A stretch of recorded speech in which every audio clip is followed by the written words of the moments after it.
Yeah. Sounds good.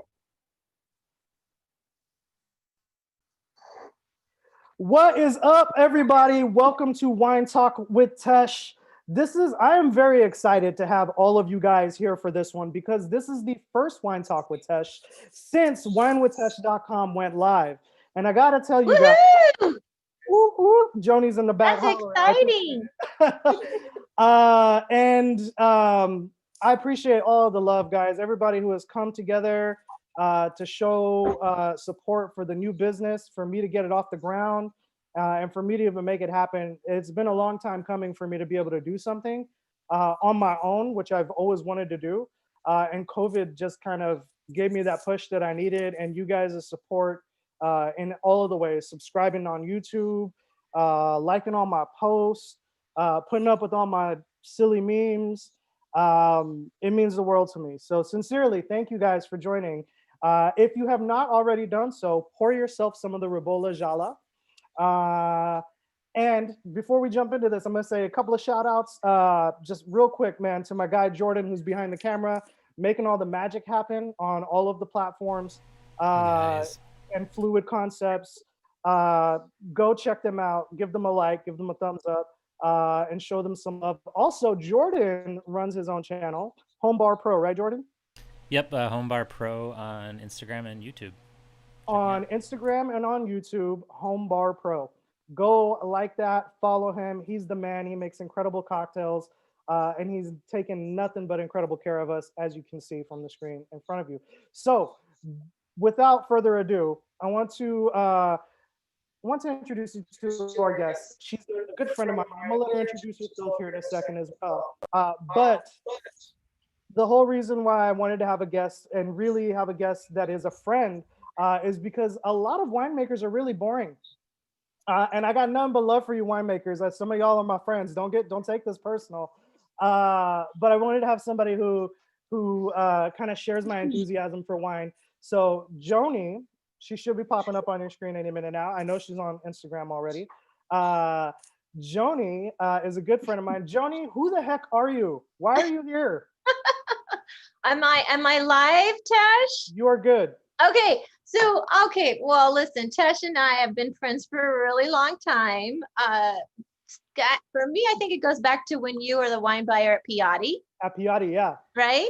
Most definitely. So we were both learning about Italian wines and excited about discovering some new things. And anyway, so I got to know Tesh back then. And of course, Tesh has been, he's been in a little project ever since. He went to the Silence Group, went to the kitchen, was the manager there. And then he went, he was the wine buyer at the kitchen. First he went to Ella and then the wine buyer at the kitchen. So Anyway, we've been friends and colleagues for a really long time.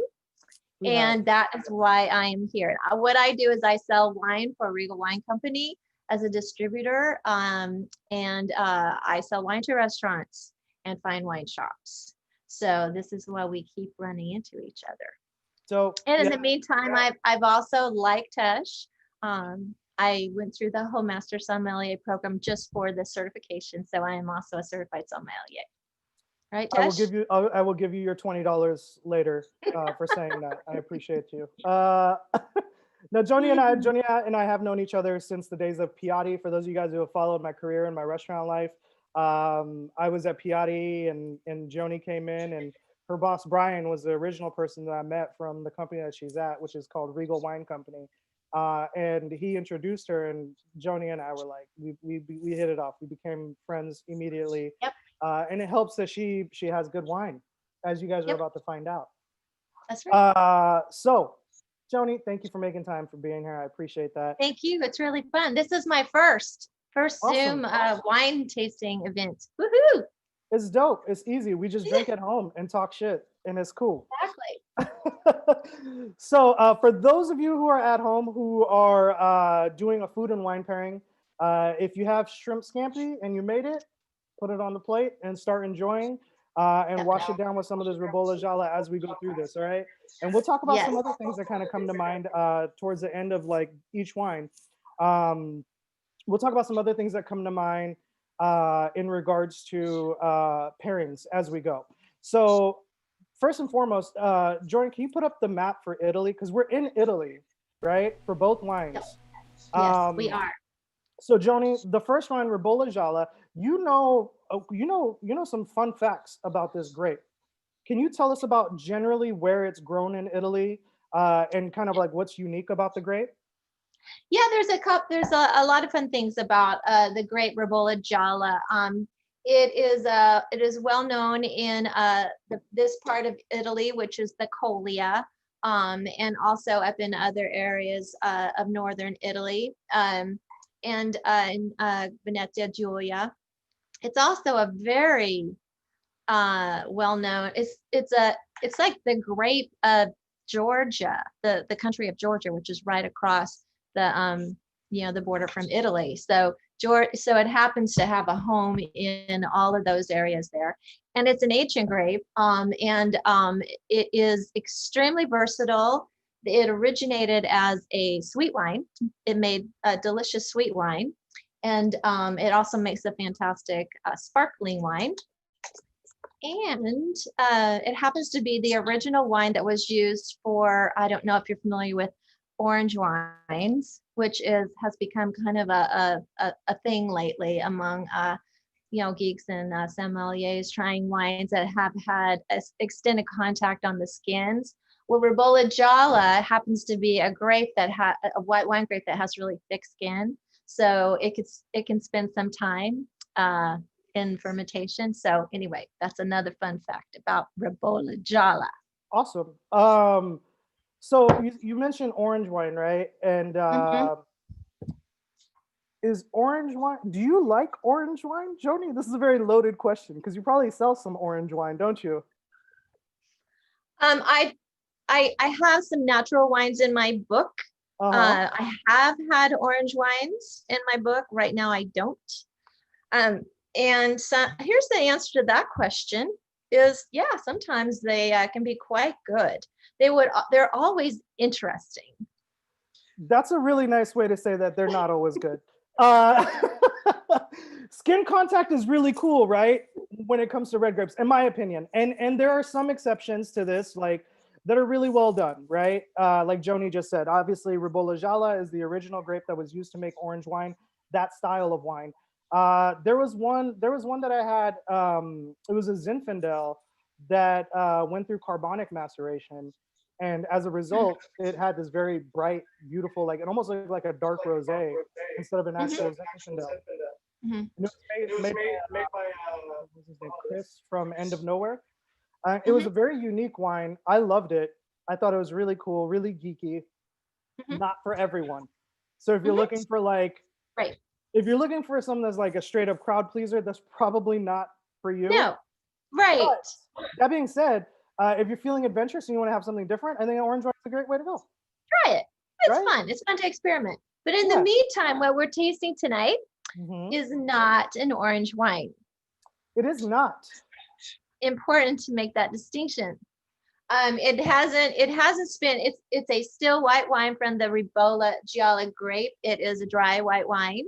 So, and it is made in a beautiful, refreshing style that pairs very well with the dish that Tesh suggested, which is, did you say scallops? Scampi. Scampi. Shrimp scampi. Oh yeah, scampi. Absolutely. It pairs well with all seafood, shellfish, any other kinds of seafood, lighter fish, and the butter sauce that is often accompanied with that will really stand up to this wine.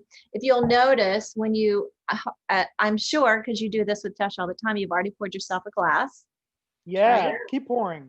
Yeah, so let's go ahead Damn and we can look at the glass like Psalms do, and right away you'll notice that the color is quite yellow, like a dark hue. It's not clear like a lot of white wines are. So the reason for that is because the skins are so thick that they're with a little bit of contact, you're going to pull out some color from that. You're also going to pull out some things, the tannins, to give it a little bit of structure. And some they actually call they don't call it tannins in white wines. What do they call it? Phenolic bitterness. Exactly, phenolic bitterness. Write that down. There's going to be a quiz at the end. So you're going to have a little bit of that in this wine. But you can tell just from looking at it, it's going to be a little bit richer white wine than a Sauvignon Blanc, right? Or a Pinot Grigio, which are also common in the Collio. Let's go ahead and taste it and smell it. On the nose, it smells very rich. A lot of minerals and almost beeswax, right? Okay, and then we'll have a little sip.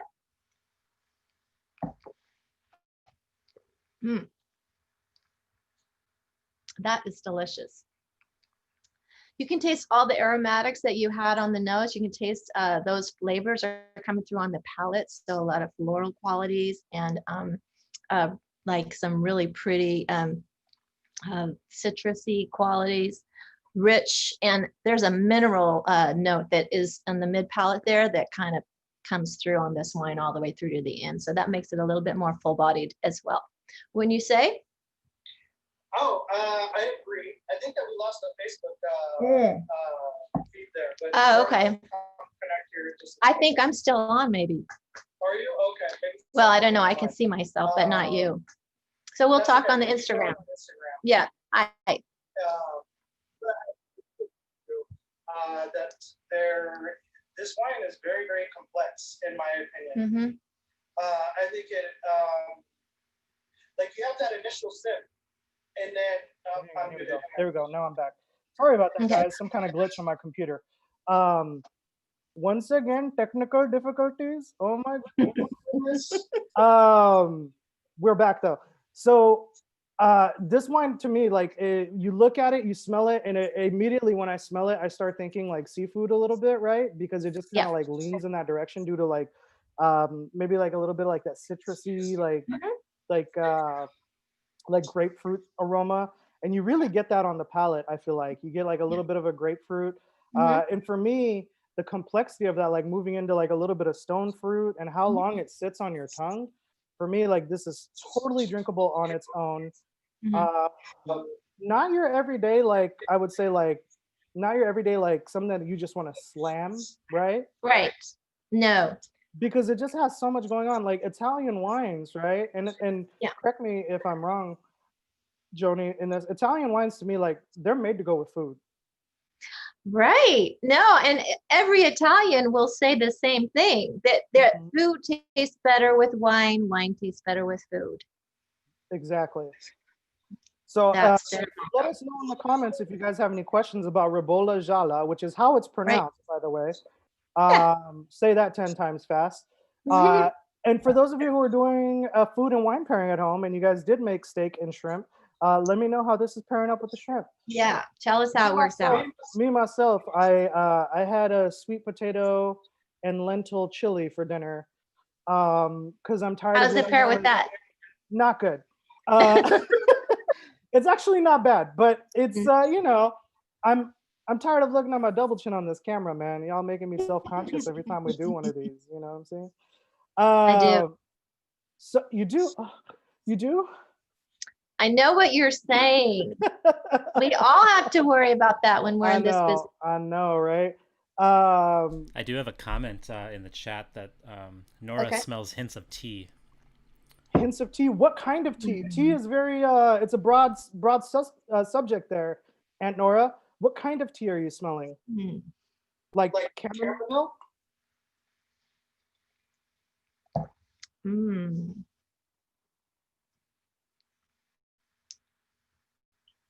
Is she telling us? I just think, you know what else I love about this is that after your last sip, it just your mouth is still watering, so it just makes you want to have another glass, doesn't it? Agreed. Oh, you know what? Something that we didn't even talk about. We didn't even talk about the winery. Let's talk about that. Helena.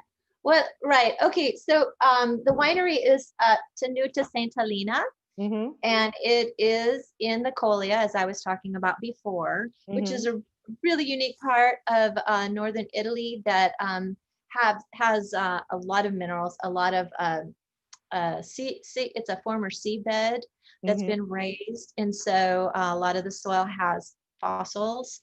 And that wine, right? It gives you a lot of it gives you salinity. It also gives you just the mineral, just the overall mineral flavors on the mid palate. And actually it is near the sea, so you get the sea, that kind of salty flavor, the salinity from the sea itself, from the air, the sea breezes that are coming in. So, but the name of the winery, Tenuta de Santa Lina, is named after. There's actually a town that the winery is in called Santa Lina. So it is it's named after the city, the little small village. And this you'll see the archway on the bottle. That is an ancient Roman archway that is on one of the monuments in the city. So it's sort of an homage to the ancient quality and the importance of this grape to Roman times. It's really pretty too. It is. Yeah, very, very beautiful. I did get a response from Nora. Black tea. Black tea. All right, cool. I feel it. Okay. I feel it. Then on the nose. See, for me, it's a little bit more floral. For me, it's a little bit more like chamomile-like. Yeah. Yeah, floral. I'm liking the floral quality, or the floral call. And also I said earlier, I don't know, I'm getting a little beeswax in here. I don't know if that's just me. For sure. No, that's not just you, for sure. Y'all picking up on that beeswax? I don't know why I got so aggressive about it. It just felt right in that moment. Let us know how you guys like it. Let us know how it's pairing with the food. I know some of you guys are probably trying to eat. That's okay too. Ribolla Gialla. Don't sleep on that. Really good Italian wine. I think it's amazing. Incidentally, we did sell out of this wine, right, for this event, which is incredible. We actually sold out of both wines on this, so this is dope. And for moving forward, actually real quick, while we're finishing our glasses, and as we're transitioning into the next wine, for those of you who like to participate and like to follow along with all the Tesh Talks, the next one will be in 2 weeks from today. It'll be on November 18th at the same time at 6:30. And mine's already up on winewithtouch.com. So all you got to do is go over there, place your orders. I'll get them to you however you decide to pick them up, or if you want me to deliver them, or if you want them shipped. I can do all of that now. So what else? What else can I hit you with? What kind of plugs can I get for the business? Oh, gift cards. Gift cards are live now. E-gift cards are available on the website. Joni, how much wine do you have left in your glass? I'm having technical difficulty. I'm just having trouble with my phone staying straight up. We'll just do it like that. All right, cool. So I do have a couple just comments, not questions, but comments in the chat. All right. Nora definitely gets the beeswax. Okay, cool. And Thank you, Nora. Mallory is saying that it pairs really nice with a Halloween Snickers bar. Oh. There you go. Halloween Snickers bar. I don't know. I think she ought to save that for the Martoccia. Mallory, what I want to know is that leftover candy or did you go trick or treating? That's what I want to know. I know you don't have kids yet, right? So I'm just curious where you're at on this spectrum. And a couple other food pairings. Eduardo says pairing with shrimp perfectly. Beautiful, Eduardo. Echoing that seafood just comment. like you. And then Nora is having it with butternut squash ravioli with truffle oil. I think that would be delicious too. Yeah. I was gonna have a little pasta with. Sorry, go ahead, Joni. No, I was gonna have a little pasta with butternut squash in it, and I didn't get around to that. But I think that's a nice pairing. Yeah, for sure. The nice thing about a white wine with this kind of richness is it has range when it comes to pairing. It does. Right? Because you would think that there might be some dishes you might kind of be like, oh, I don't know if that'll go well with that. But like, I mean, if you put chicken in front of me, I wouldn't say no to this wine. I think it'd be really nice. Yeah. Yeah, it's quite lovely. All right. So next wine. Yeah, Martoccia Poggio Apricale. If you guys have that bottle, which you should, most of y'all bought them all in pairs. Pour that bottle now. I think we have an image up. Do we have an image of that bottle on the screen, Jordan? Yeah, there's an image up on the screen too. Oh, okay, cool. But Joni's being extra Joni's being extra like I used to be. And like, you know, and then I got Jordan. I had to upgrade. Oh, okay, good. Also, read the sweater. Whiskey helps. Okay, so if you have the Martoccia Poggio Apricale, actually, Joni, this wine comes from an incredible winemaker and has some pretty incredible history to the wine and what goes into the wine. Can you tell us about the Poggio Apricale while I finish my glass? Yes, of course. So Luca Brunelli is the winemaker. He is from this a winery family that go back multi-generations from the 1400s, actually. He's getting to be quite a hotshot in Italy for making beautiful Brunellos. He just got a nice score on his latest Brunello with Wine Spectator and Wine Advocate, 94 points. Joni, what is Brunello? Okay, so Brunello is one of the noble wines of Italy. It is, in fact, Brunello. The Italians really can't decide whether it's Brunello or Barolo is the quintessential noble wine. They're both really good. They're both amazing. So in our country, we're like, yeah, both of them. Yeah. Well, which one's better? We're all yes. Both. Any day, I'll take it. Yeah. So, but Brunello is made from the grape Sangiovese Grosso. So it is a special clone from the Sangiovese grape that you all probably are familiar with. It is in Chianti, and just across the border of Chianti is Montalcino, which is where the Brunello, the Sangiovese Grosso grows, and that is the grape that goes into this wine called Brunello. Now Brunello is made in a style that's always aged in oak for a minimum of 2 years, and then it has some time in the bottle before it's released. And so therefore it ends up being this really rich people and velvety wine that will stand up to a beautiful steak and is coveted. People love Brunellos. There's a lot of lore behind it as well. Absolutely. Yes. Yeah. So by comparison, right? Like this wine was $16, right? Right. By comparison, how much does so for example, right? How much would Luca Brunelli's Brunello di Montalcino go for? Right. Well, Luca Brunelli does make a beautiful Montalcino, and it sells for $110. So you know what you pay for this bottling, and we're talking. It is made.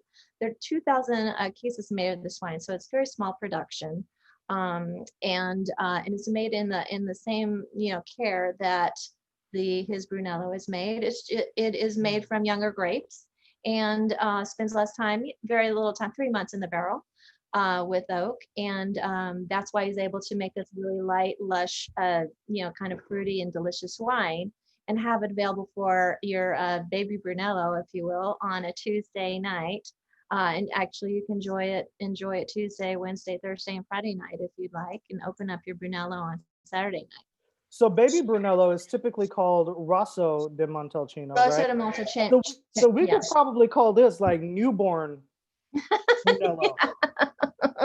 This is newborn Brunello. That's right. This is fresh. That's right. This is like ready to go now. Hi world, I'm here. Drink me. That's right. So no, he's right. I was kind of excited. I knew that Luca, the winemaker, made these delicious Brunellos. I didn't really know until I started looking into this that this wine is made from the same grape, the Sangiovese Grosso. So I was pretty excited about that. Shared that with Tesh when we started talking about these things. Again, winemaking family, multi-generations. They're very particular about hand harvesting, hand sorting, organically grown grapes, all of the care that you take into making a beautiful, sustainable wine that will stand up to the quality for an everyday drinking wine. Totally. This is an everyday drinking wine. It is like, I mean, you might look at it and be like, oh, it's a 2019 vintage. It's really young. Yes, it is. But it's also drinking beautifully. I fell in love with it when Joni poured it for me. And then after I had already purchased some and put it on the website for this Tesh Talk, I found out that Aziz over at the Grand, he carries it there. And I was like, Aziz is the man, by the way. If you guys don't know him, go check him out at the Grand and at Brasserie Capitale and at Bodega Aioli. Go show them some love because he's a great dude.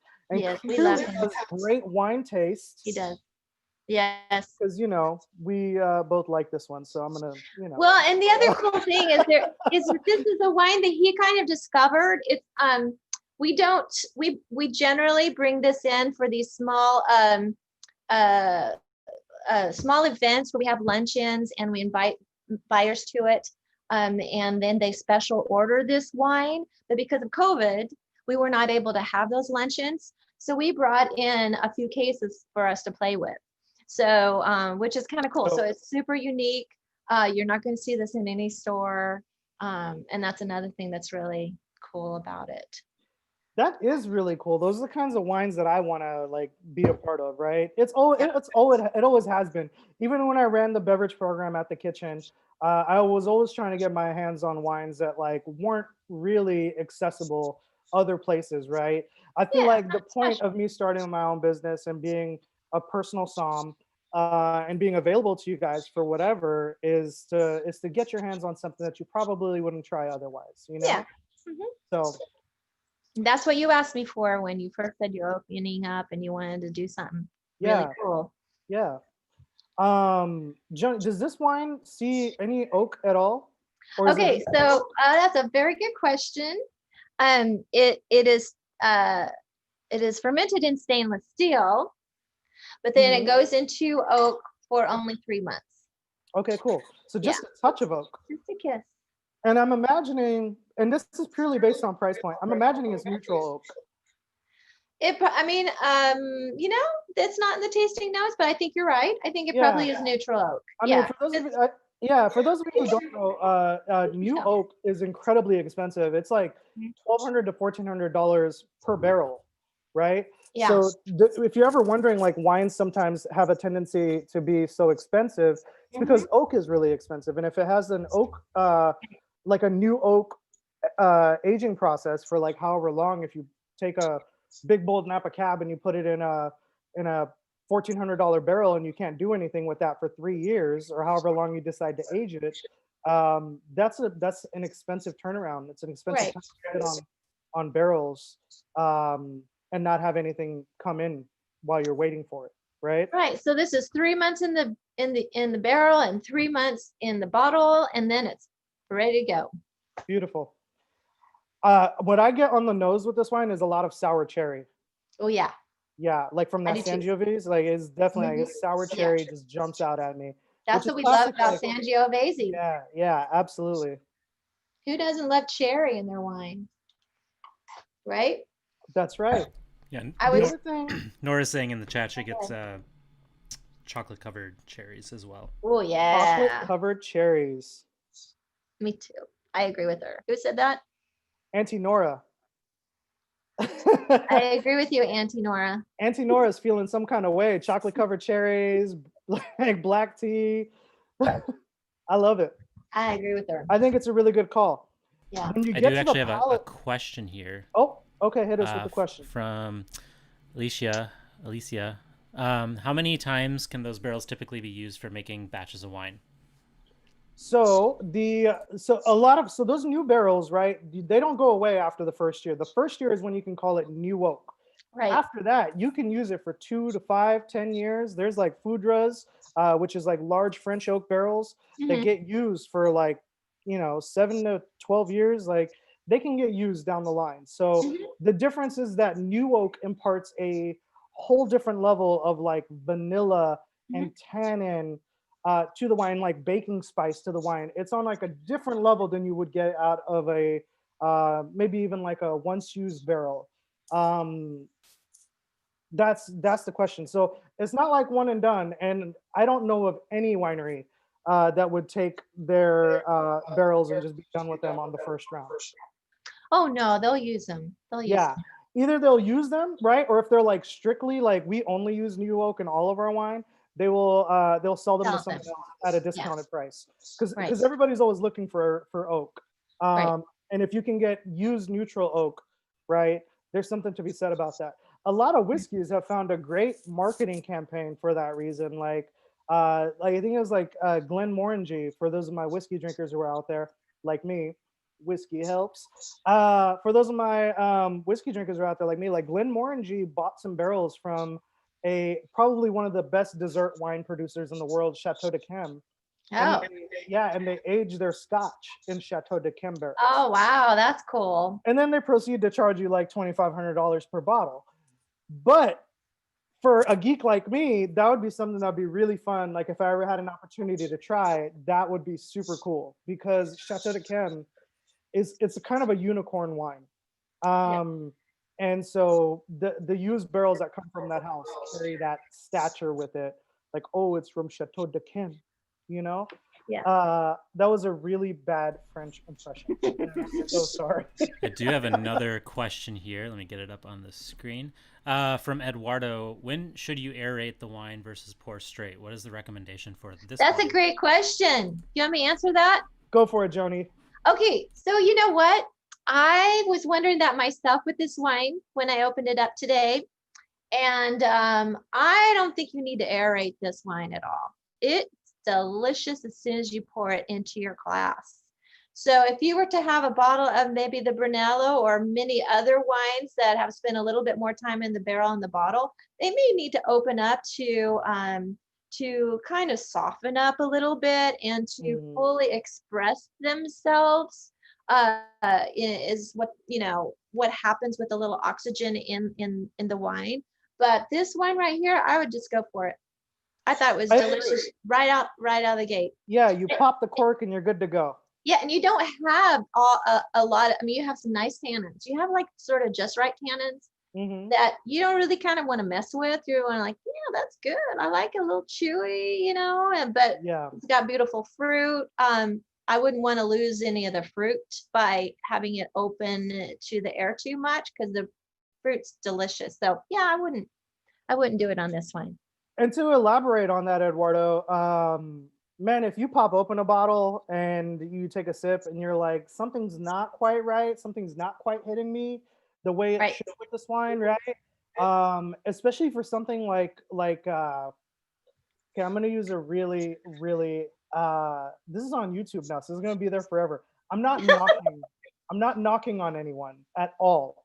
But I want to say this, okay? That's a scary Opus thought. 1 is a really good example of a wine that benefits from age and from opening up, because it is so big and bold and grippy.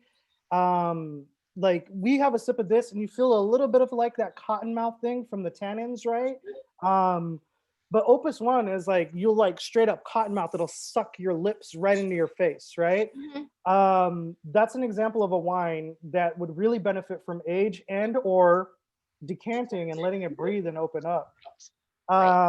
So let that be the guide for you guys. If you ever pop open a bottle and you're like, this isn't quite hitting me on the level that I want it to, try giving it a decant. That might help it open up a little bit. Sometimes me personally, like I don't even own a decanter.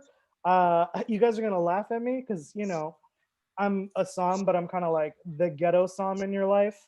I have poured a bottle into a pitcher to let it breathe and then poured it back into the bottle.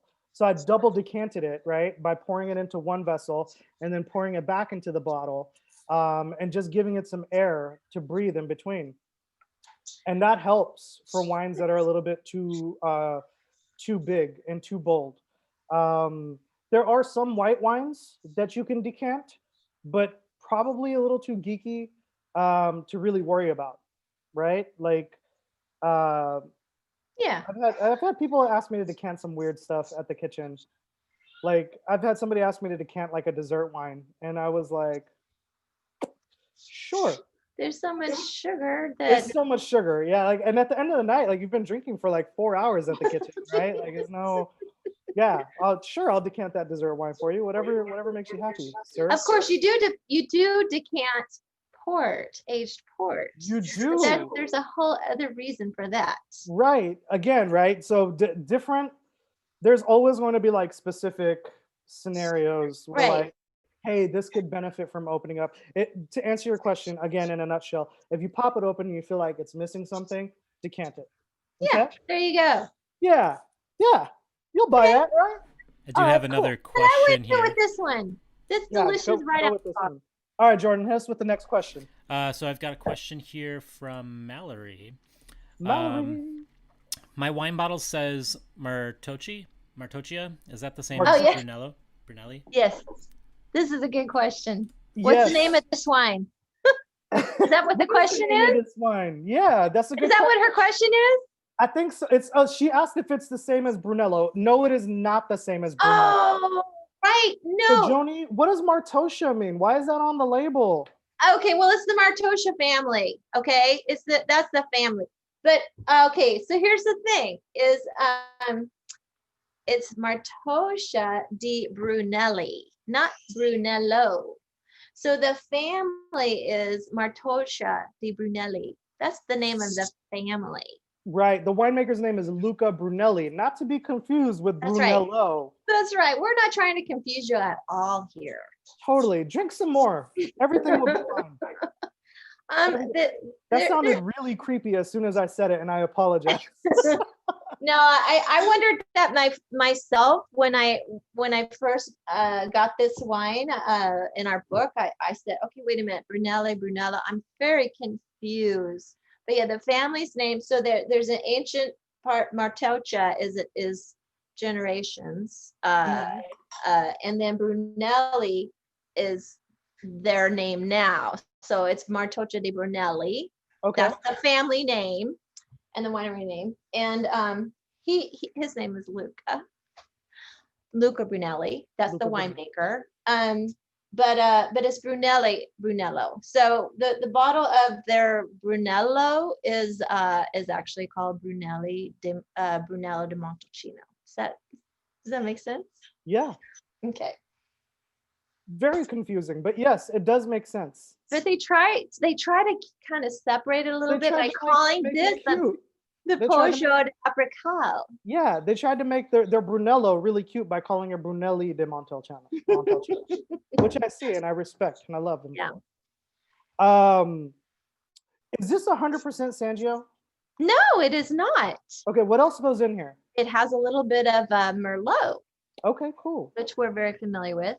Yep. The percentage is, I want to say 85% Sangio and 15% Brunello, but it seems like there's a third grape in there, wasn't there? So let me look at it. Oh yeah, 10% Merlot. Yeah. 85 Sangio, 10 Merlot, and then 5% Colorino. Very cool.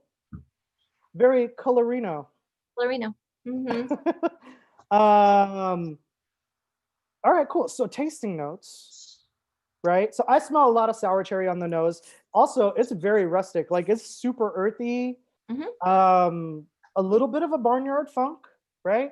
Yeah, a little bit. And like, yeah, it's not like Bordeaux, but like it has a little hint of barnyard funk, which for me is like A good thing. I think is this is a very professional wine tasting term called dope. Uh, I think it's dope. Also, quick note, guys, Joni is so funny. In an attempt to connect with me more, in No, some no, it's emails just being lately, around you, and it just started coming she's out been hanging naturally. out with me more. Yeah, she's been hanging out with me more, right? So in a couple of emails recently, like Joni threw out, she was like, "Oh, this would be something dope to do," and I was like, Joni is really Joni's really throwing it out there, man. She's really trying to get us to connect. But we already connected. We don't, I'm a chameleon. I like it. That And kind it of is ties into dope. this comment from Nora. Joni is awesome. She needs to ride shotgun more often. You're awesome too, Tesh, but everybody already knows that.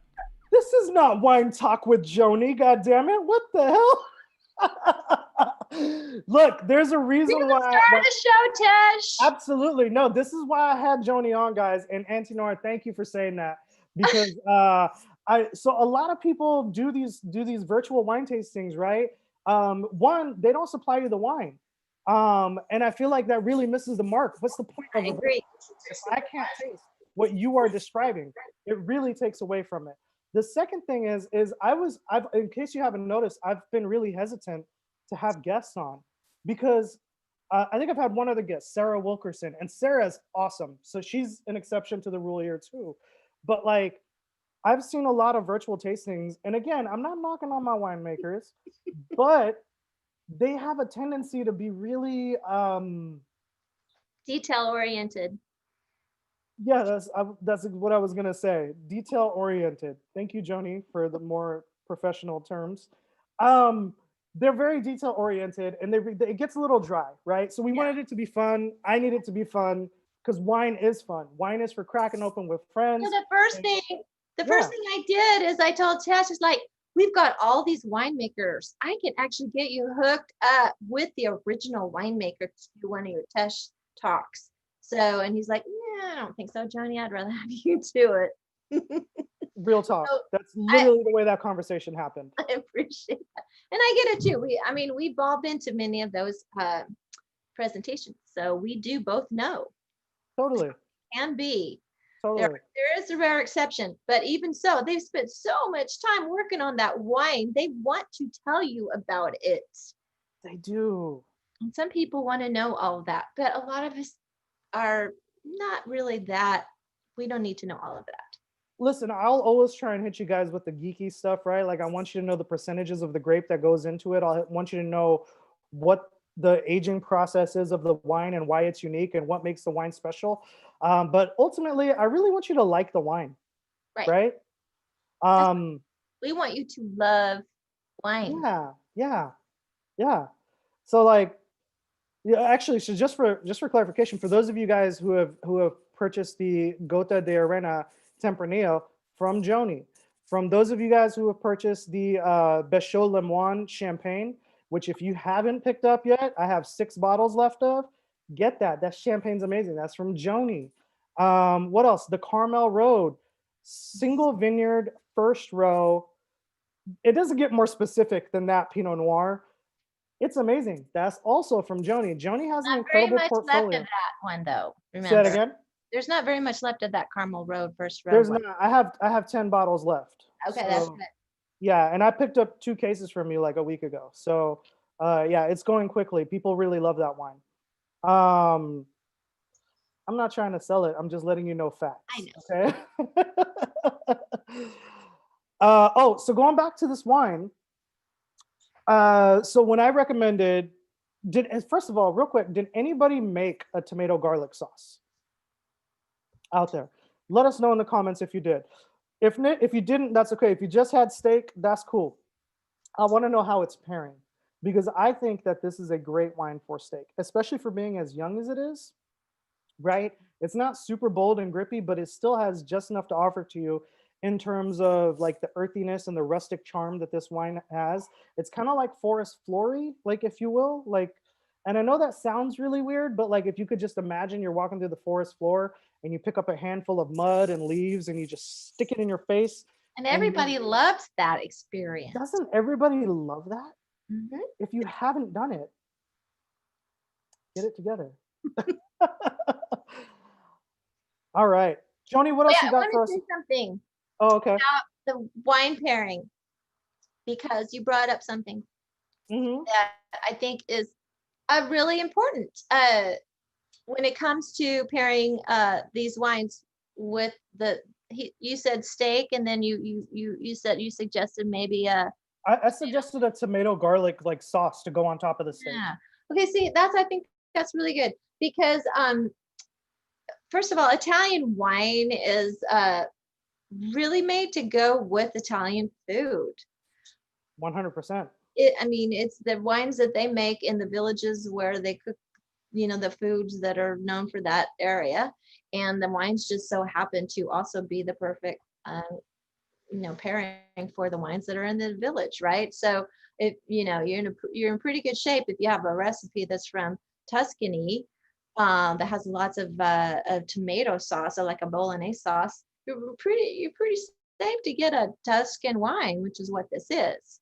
Um, Totally. and I was telling Tesh, when I was really new to wine, I was young, in my 20s, and I was married, and my husband and I made good food, and we wanted to have some good wine with our food, and we were not doing a very good job of finding wines that went well with the tomato sauce.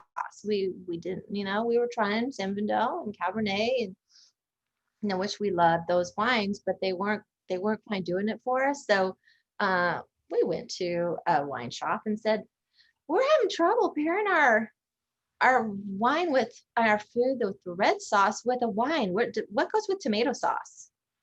Because we were just kind of stupid and we didn't think about it. And they said, You wouldn't know unless you've ever tried maybe. it, right? Or unless somebody pointed you in the The right person direction. said, maybe you should try an Italian wine because your tomato sauce is an Italian dish, and they probably have figured it out. They've been doing that a long time. So they suggested Sangiovese, any of the, mostly Sangiovese, but any Italian res is probably going to go with tomato sauces if they have it in there. Anyway, they were absolutely right. So ever since then, I mean, this would make a great wine for pizza with tomato sauce, your basic Tuesday night dinner, bolognese sauce, pasta and bolognese sauce, anything that has that kind of rich, but also the tomato. Sangiovese is the perfect pairing for that. I agree. Y'all know, you guys have seen me. If you follow me on Instagram, you know I love pizza and wine, right? And clearly, if you've seen me in person, you really know I love pizza and wine. But the whole point though is that like if you got like a meat lovers pizza, ooh wee, with this wine, I am. killer, Mhm. killer.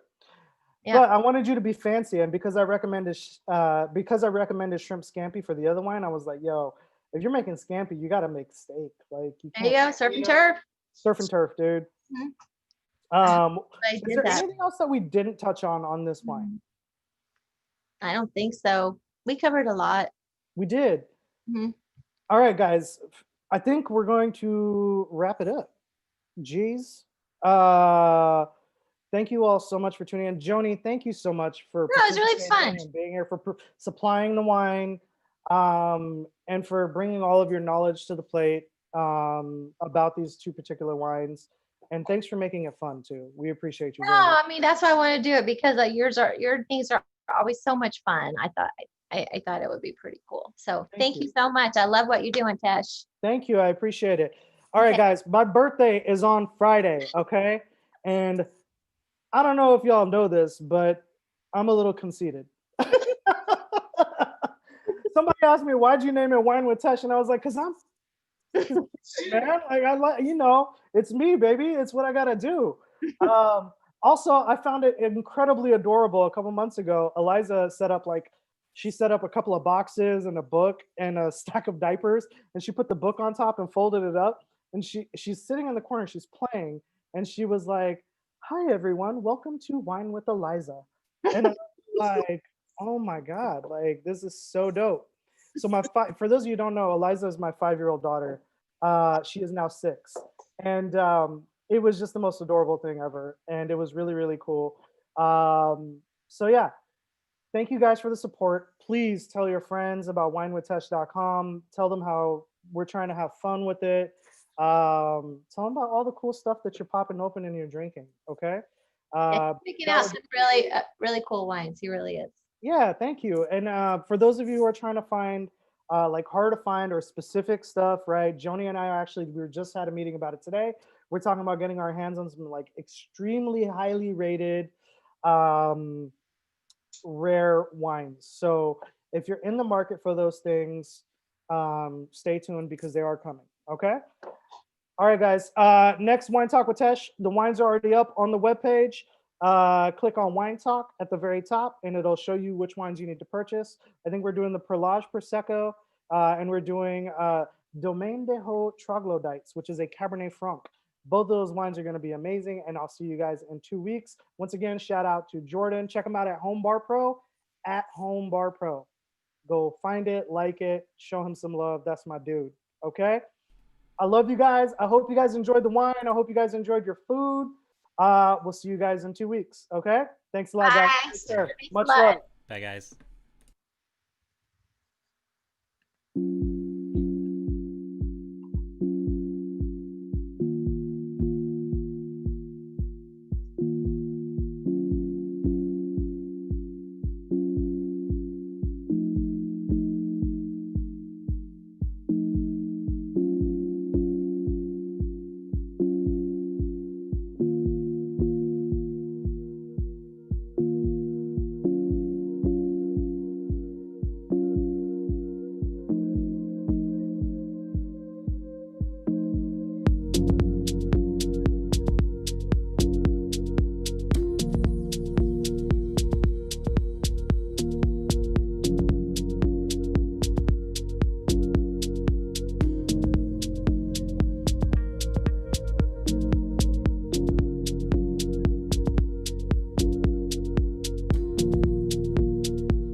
you.